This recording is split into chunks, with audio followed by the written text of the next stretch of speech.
This is the Brandon Smith Show, and I'm your host, Brandon Smith, and the entire purpose of the show is one singular thing, and that is to help you live a life that much more free from dysfunction. So today, our topic today is purpose, but we're actually taking a slightly different spin on this topic, so listen close. We're going to talk about the top 3 ways you get in the way of realizing your purpose. The top 3 ways you're getting in your own way on realizing your purpose. And what we're doing a little differently on this show is I've got my top 3 list that I think are the ways you get in your way. But I've got an expert on the show, and he's going to share his top 3 list also. So we're going to kind of go back and forth on our top 3s. And so to help us on this journey, I have a returning guest, Reggie Hammond. Reggie, I'm so glad to have you back. Hello, Brandon. How are you? And thank you for having me again. I think this topic is exciting. I'm really curious. So do I. This is going to be good. I've been trying to sneak a peek at your list, but you can't see. Reggie's got his hands on his list. And a big hand it is. And Reggie's one of my tallest guests of all time, so he's able to cover that list pretty well. Right. So Reggie, I think this topic is so cool, and this is something that I know you are super passionate about. Purpose. Absolutely, Purpose is something you have really dedicated your life to. Sure. So before we go into our lists, okay. For the folks that maybe didn't catch the first episode that you were on, and by the way, if you didn't catch it, go back in the archives, you can find it. I had a good time. Thank you for having me then as well. Oh, man, that was great. And I think this is a nice kind of even building on it. We're going to go even deeper. So give people who haven't maybe gotten to know you yet, give people kind of the 1 or 2 minute rundown on who is Reggie? Like, how did you get into this, and what is the kind of work you do today? Sure. So my name is Reggie Hammond. It's nice to meet you again. And I manage a venture called Your Crescendo, which I'm really passionate about connecting people, teams, and organizations to their purpose. And while it on the surface is a nice, warm, fuzzy, inspiring topic and pursuit, I'm really passionate about making it tangible and actionable. I think oftentimes people are in the conversation about purpose, and they walk away, they start in that conversation, feeling good about the possibilities, and then walk away from that conversation very frustrated on what to do next. So that whole what do I do question has really been the bane of my existence since starting Your Crescendo about 8 years ago. I got into it, I came up professionally in management consulting. I worked with a couple of amazing organizations and learned a lot about transforming organizations through strategies and processes and systems. But what I learned, and this is a tip I would share with listeners, viewers, is that at a point of kind of trying to define what Your Crescendo was about, I paid very close attention to the thing I did that was not my job. I just did it because I loved doing it. And for me, that has always been in the realm of mentoring others, coaching others. I remember, being involved in recruiting. I remember having a list of mentees with only about a couple years of experience in the firm, right? So how can you really mentor someone? But we, somehow found a platform, and it wasn't always on my own experience, but it was, pointing them in the direction of others. So now I'm in this place where I work with individuals and leaders, and I work with teams and organizations to articulate who they are through a program we call Finding Your Forte. And if anyone is ever interested, I'll be happy to share more about it. Yeah, at the end of the show, we're going to provide all the links so you can contact Reggie, because as he said, he works with individuals, works with teams, and works with organizations. Absolutely. So you can kind of hit the whole spectrum. Right. And I really, actually hearing you talk, I wrote a bonus one on my list. Oh, did you? Because I'm like, oh my gosh, that's so brilliant. That's great. great. I love it. That's so good. Okay, all right. And I almost wanted to share my bonus, but we're gonna save that to the end. So you got to listen all the way to the end of this podcast to get this. All right. Okay. So, Reggie, we're talking about the ways people get in their own way, the ways that the person listening to this right now, they are screwing this up right now. They're getting in their own way. So, drum roll, we're going to go to our top 3. Okay. Starting with number 3. What is your number 3? What is some things you see people do that are getting in their own way? Okay. So this first one, as a number 3, because I'm really excited about my number 1. Okay, I can see it in his eyes. All right. But my number 3 is being in organizations that don't value purpose. What I mean by that is, so I'm excited to share that after 8 years of being with after starting your Crescendo, companies are starting to come around to valuing purpose and investing in their talent and, encouraging their leaders and associates to discover and then align their careers with their purpose. But not all companies get it, and not all leaders get it. And what you find is you can easily end up in an organization that really is having your career be guided by whatever their own agenda is, or what they need for you to do. And they don't necessarily recognize the performance bonus at stake for having you tap into your strengths, connect with your passions, reward you with motivations. And there's so many bad talent decisions that come from missing that opportunity. Yeah. So it's really a mutual benefit opportunities that companies don't get, and therefore the people. So I would say, just continue to push your company to value your purpose and to invest in it is one mistake that you can get beyond in pursuit of your purpose. So when I heard you say that, here's what going in my head. I almost extended it even bigger because I love this. It's kind of like more of a 30,000-foot view of what gets in our way. Right. It's like being in an ecosystem that is taking you away from finding your purpose. Absolutely. That's creating incentives or obstacles that are actually pushing you away from finding. Like, no, don't think about that. Right. Just do this thing right here. Just do this thing right here. Exactly. And that can extend even beyond just companies. If you find if you're looking around and say, yeah, gosh, my entire world doesn't really want me to find my purpose. Right. That's not going to help you very much. And if you're not in that ecosystem, I love that, by the way. If you're not in the ecosystem that does that, then you'll find yourself a victim of the other two that I'll save. Oh, look at him teasing this. He has a podcast, by the way. See, he knows how to do this. Okay, number 3 for me. Okay, so you've got the big 30,000-foot view. Okay. So I'm going to take it down to a very tactical thing. All right. Too darn busy. I'm just too darn busy. You're right. I'm just finding stuff to occupy my time, and I'm just too busy. I can't kind of carve out that time to sit and reflect and kind of think about it because that's a hard thing to talk, and I'm not really sure how to do it because it's a big thing and it feels overwhelming. So there's so many little things that I need to get done in my life that just kind of get in the way. And I am the last person to arm people with excuses for this, but I say that the one thing I have tons of empathy for is just people being busy, and I completely get it.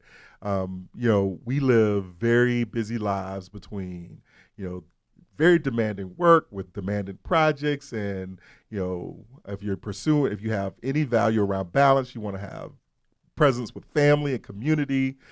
So it's easy to come up with a really good reason why pursue a purpose. And I think until you shift mindset to value as much what you're going to get out of 5 years from now as opposed to what you get a day or a week from now, unless you can cast your long-range vision and prioritize that, then you will continue to be busy. You'll continue to be busy because there's always, a really good excuse to do the stuff that you've got. And our phones just make it worse because there's always stuff kind of coming our way. Yes. And you and I had lunch yesterday, and I shared with you that I felt like the last couple of years I've been kind of running on empty because I've been so busy, and I've been trying to recapture and reclaim some of that time so I can really focus on stuff that's really meaningful and important to me. Right. And I think you don't even give yourself a chance to acknowledge that if you don't take a pause, take stock of what you're doing, compare it to how it aligns with what you think is important for you to do based off of some longer range game plan. And I imagine that you have that plan. It's just a matter of comparing that to your tactical everyday that unless you take the time to do that, you don't see the gap. Yep. And so you don't see that you're just too busy. Yeah, this is what I love about both of our number threes. While they're different, they fit really well into kind of this end of the year where we're coming up on holiday season and people are naturally kind of getting off the hamster wheel for a little while. Right. Great time to kind of take stock That's of exactly right. my company, my ecosystem. Are they helping me get there? And if not, what can I be doing? How am I using my time? Are there ways I can carve out time to really dedicate to this? Absolutely. And especially as you're going into the new year with an opportunity to kind of refresh the game plan and make sure that you're running the right plays. So it's a good time to be thinking about that. Reggie's a master of analogies, by the way. I am. I love a good analogy. The problem Forte, with me is crescendo, we've got running plays. Right. We're doing it. The problem with me is you're careful, I'll mix them. And so we'll be talking about running a play through the orchestra. Yeah, tackling the conductor. It's not good. All right, Reggie, so we're getting close to break, but we have time to start number 2. Okay. So we've hit number 3. All right. Now we're moving down to number 2. Okay. What's your number 2? So my number 2 is allowing other people's plan to be your plan for yourself. It could be companies, it could be others you work with, it could be the boss that you work for. I call this the gift and the curse of being gifted, meaning, there is a belief, a core belief that I have, and I will share it so that you can compare it to your own belief. And that is, we are each individually gifted with passions, strengths, and motivations that all are part of a formula that we should be really intentional about plugging in the work that we feel called to do. Now, if you buy that formula, then you recognize that there's all kinds of opportunities for you to not subscribe to some element of that formula. And in most cases, people aren't even conscious of those elements for themselves. And so what they end up doing is allowing the opportunity that comes to them next to kind of determine their direction. And the toughest part about that is the fact that you can go through a career of steps that kind of came to you. Someone saw your gift, someone saw your talent, and they put an opportunity in front of you, and they made it really enticing, and they bought your affection about it, and you're like, they really want me. Well, guess what? They do really want you because you're gifted. But how about the work that you're really called to do, and does it align to that? So in my mind, that's the number 2 thing, is not being able to break through that gift and the curse of being gifted. Yeah, and I'm hearing you say not being able to kind of recognize what that is, and instead allowing other people to kind of define either your identity or your purpose in the world. That's exactly right. Yeah, exactly I think right. absolutely. It's funny. When I one of the things I realized with a purpose, you can look at it in so many different ways, but everyone's going to have a purpose. That's exactly It's a right. question of whether or not you choose it or someone else chooses it for you. That's exactly right. Right? Like And they there's might say, "Oh, you would be great at this, Reg. Right. You just do this." Right. And if you can't tell them no or know what you feel more called to do, Right. then you'll say, "Well, okay. How much does that pay me?" Right. And if they hit the right number, I'll do that. That's exactly right. That's exactly right. And it's really aspirational for some, but really at the end of the day, you can do many things and make a case for it being purposeful for you. So unless you're really specific about it, then you can lose sight of it. Okay. All right. Love that. All right. I'm going to give my number 2. Okay. Here it is. Right after the break. Stay tuned. We'll come right back, and then I will hit my number 2. And you tell me if you think it's as similar or different than Reggie's.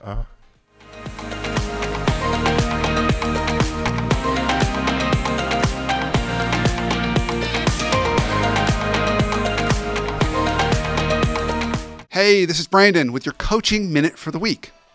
So one of the very simple tips that I give my clients that I find to be extremely helpful and beneficial with their direct reports, so for those manager clients of mine, is to do this. So at some point in the year, often about halfway between the time you give the performance review and the next performance review, so that 6-month mark, during your one-on-ones with your direct reports, at the end of the one-on-ones, I want you to ask your direct reports the start, stop, continue question. So in other words, you ask them this: what can I start doing to support you better? What can I stop doing that's getting in your way? And what can I continue doing that will help support you more? And what they come back to me and tell me is they say, "Oh my gosh, it was so amazing to hear not only the feedback, but how different each of my direct reports are and what they need from me." So think about a time this year when you can do that. Now, one more important thing around this tip. Make sure you let your direct reports know that you're going to do that so they can think and prepare prior to that meeting. I promise you'll not only feel better, but you'll thank me for doing that. So that is your coaching minute for the week. I look forward to hearing how it goes.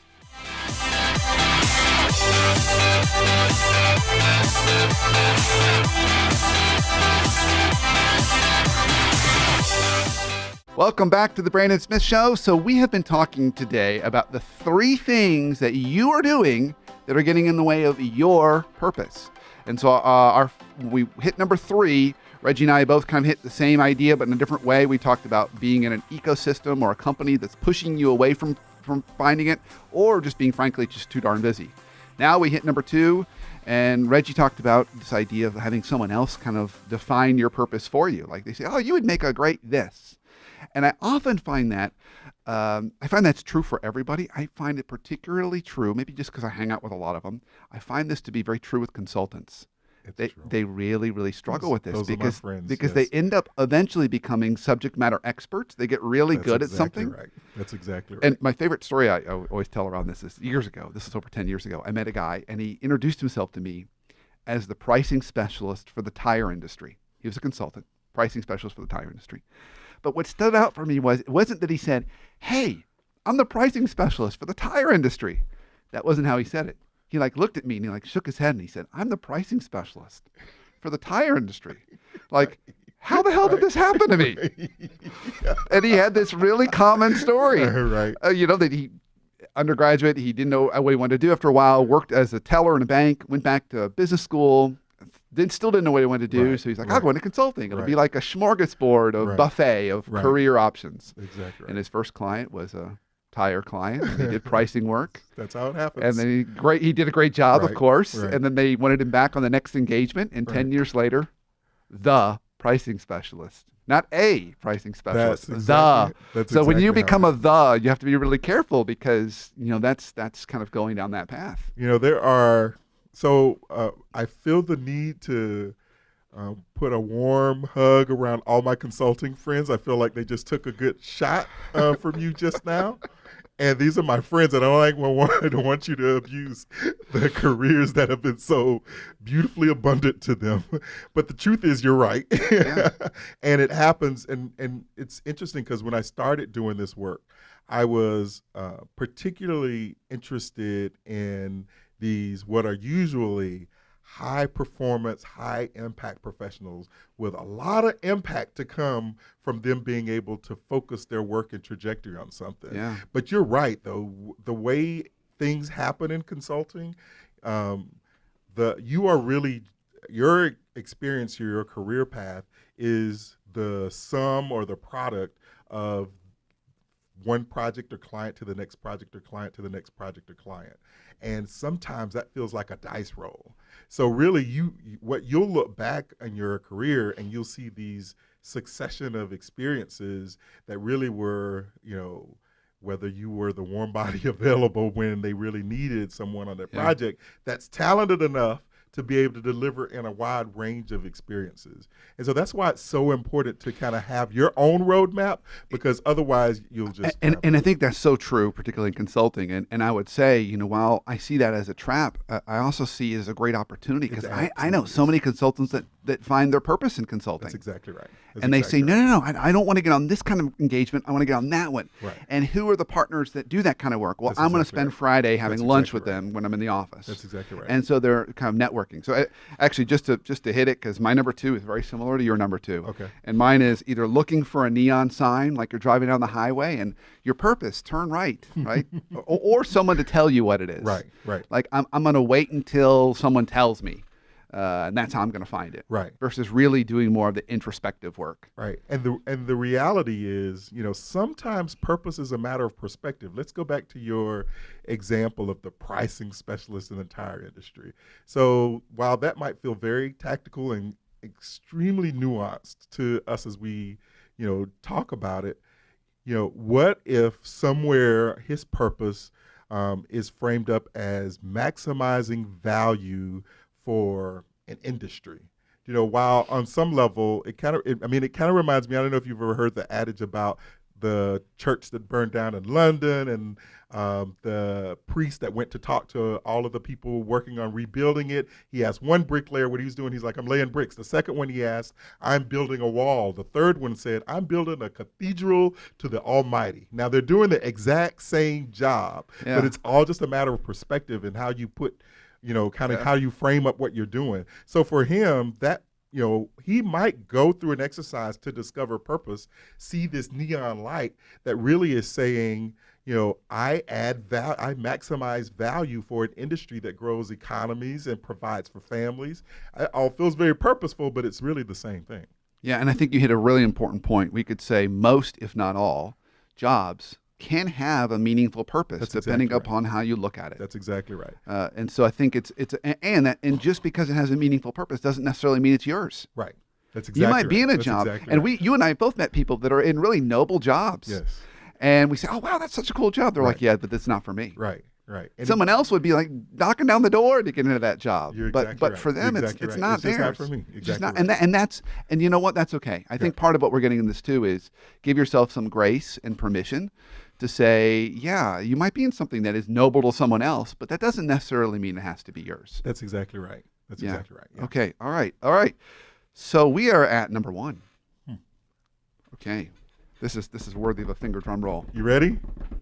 I'm ready, Reggie. It's the 4-letter word that you probably won't let me say on your show. It's so bad. You ready? I'm ready. This is going to change our rating on iTunes right here, folks. Rating on iTunes. Fear. Oh, there it is. That is a Let down 4-letter argument. word. Oh my God. Fear is quite the tranquilizer for a number of people. So when you say fear, is it about discovering it or actually living it out, or both? All of the above. Okay. And there's more. Let me share. So what I often encounter is, first of all, that formula that I talked about people earlier, people having passions, gifts, strengths, motivations that you kind of need to pull together and channel them into the work that you feel called to do.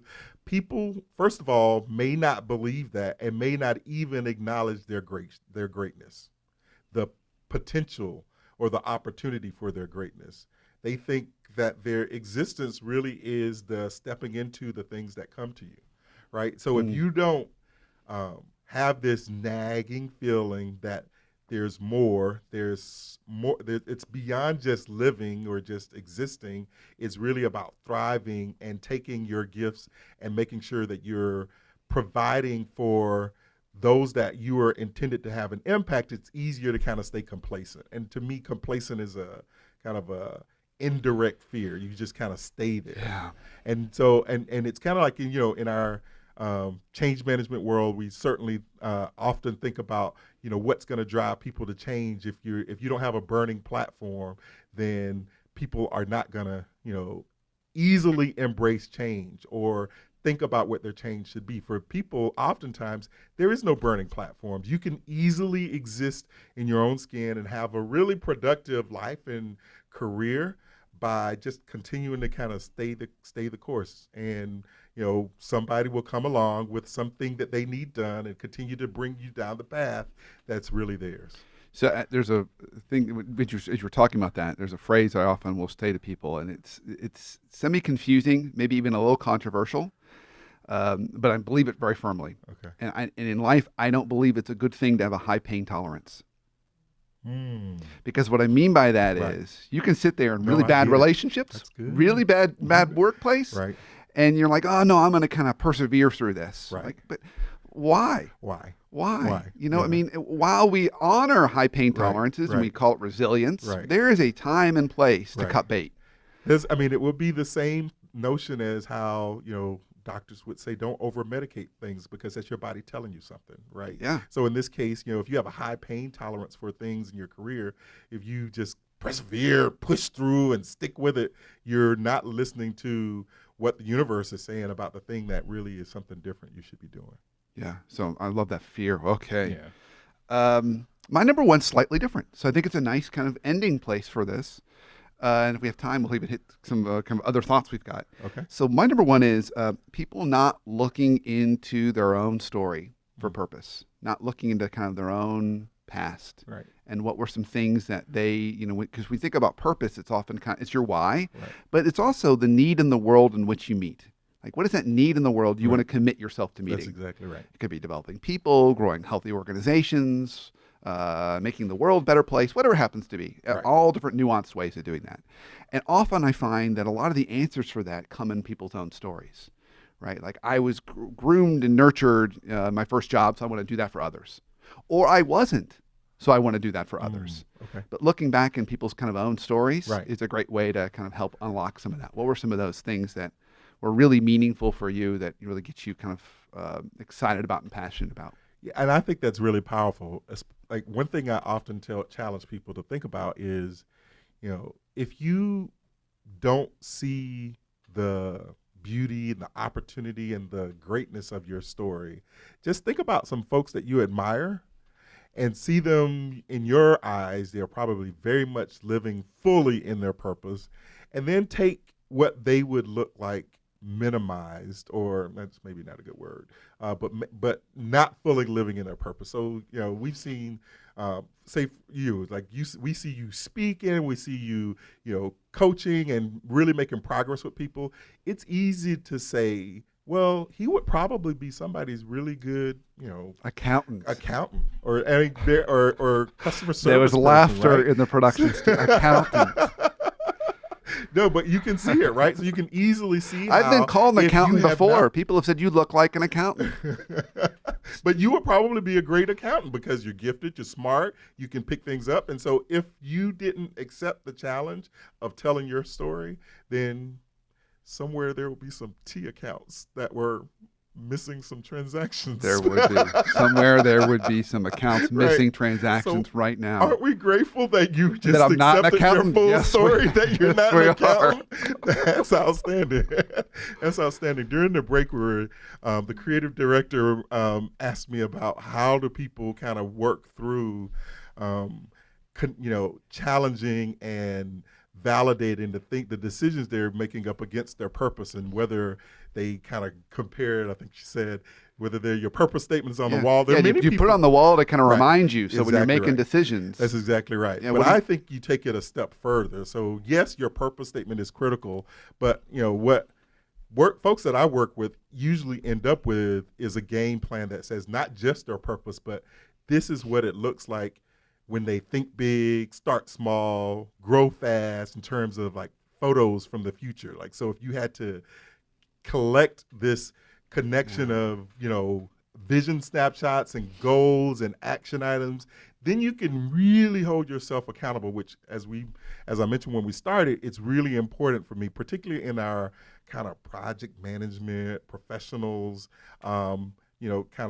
state of being. It's really important that we hold ourselves to that level of granularity in terms of just being accountable to the plan that we committed to. Yeah, I totally hear that. I absolutely agree completely. And the bonus question or comment that I wrote down when you were talking in the very beginning, was staying with it. That's one of the things I see also as a derailer for people. Yeah. Because it's kind of this exciting, they get this little high, like, I got it. Right. I'm so excited. Right. It's like, I don't know, whatever those things we do in life where you get excited after the first 3 months. And then a year goes by, right. and it's, and purpose is purpose. Right. It's a long haul thing. Exactly. It's not a, short-term goal. Like I want to lose 10 pounds by, March or whatever happens to be. That's right. it's not like that. Right. You're staying with it. Right. So I think that's the other important hard part. I agree with you completely. Well, Reggie, this has been awesome. We are already at time. So I ask, as you know the drill, I ask all my guests always this closing question. What's one life hack for us? Something we could be doing or incorporate in our lives to help us live a life that much more free from dysfunction?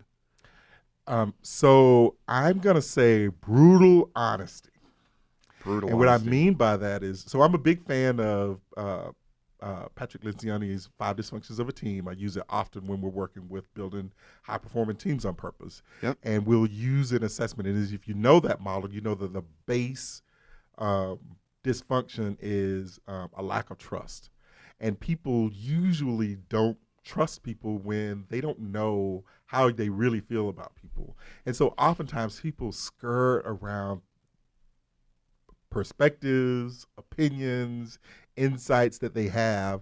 And really what you're doing is just laying a really fertile ground for a lack of trust. So it's so much easier to be candid. Certainly you want to be respectful, but it's so much more productive for a workplace to be candid with people and speak your truth, so that you have you have good relationships built on trust, not just in one-on-one environment, but within teams and organizations and cultures. Yeah, amen. Yeah. Amen, brother. Yeah. Amen. All right, so if people want to learn more about you, more about the good work you're doing, how they can contact you, and even thinking about how they're preparing for the next year, and they want to really kind of use purpose as kind of a guide, where can they go? Sure. So I have a program called Finding Your Forte, and it is a facilitated series of discussions that first inventory who you are and what your strengths are, what your gifts are. Everything from passions, strengths. We use Gallup's Strengths Finder tool, motivations. We use Wiley's exemplary leadership practices. All of this, it's kind of like a big MRI that we take people through to inventory who they are and the best they have to offer. And then we have a strategic conversation to figure out how we plug those things into the work they feel called to do. And then we build out the plan, the strategy and plan that we can then hold them accountable to. So that Finding Your Forte program is available either one-on-one. We've also been doing peer groups, and we're getting ready to start webinars around those topics. And so you can reach me at Reggie.Hammond at yourcrescendo.com. So Reggie, REGGIE Yes. .Hammond, HAMMOND. Yes. At yourcrescendo.com. Right. And or info at yourcrescendo.com. Will get to me as well. Or they could just check out Your Crescendo. All the social media platforms. So Your Crescendo's on Facebook, on LinkedIn, Instagram, Twitter. You know, we're in the social media platforms. I'm the introvert, so you don't find me in many networking functions, but introverts hide behind social media platforms. It is true. In case you haven't figured that out. It is true. So, we do. And so meet me on the social media platform, and I could definitely have a good, long conversation with you there. Fantastic. Reggie, this was awesome. We're going to have to do this again. Yeah, absolutely. You're an absolute gift, and this was really, really just fun to kind of jam on different perspectives. Absolutely. And it was really fun to see where we were actually saying a lot of the same things. Exactly. And that is of no surprise. I really... you're my brother from another mother, and I really embrace the opportunity.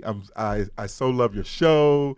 I love the topics that you surface, and considered it an honor to be able to come back on. So continued prosperity for you and the work you're doing, and thank you so much. It's making me blush, man. It's making me blush, folks. You are turning I am turning a little red right there. See, I can hide right mine, so.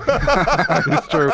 I can't hide anywhere. Thanks for having me. Yeah, thanks for coming on. And Absolutely. thanks for listening. And I hope this was as valuable to you all as it was for us to just talk about this topic. Hope you got a lot out of it. And hopefully you saw some things that you're doing that are holding you back. So this next upcoming year can be different and all that much more better for you. So keep up the fight against dysfunction. Of course, catch a new show every Sunday at 7:30 p.m.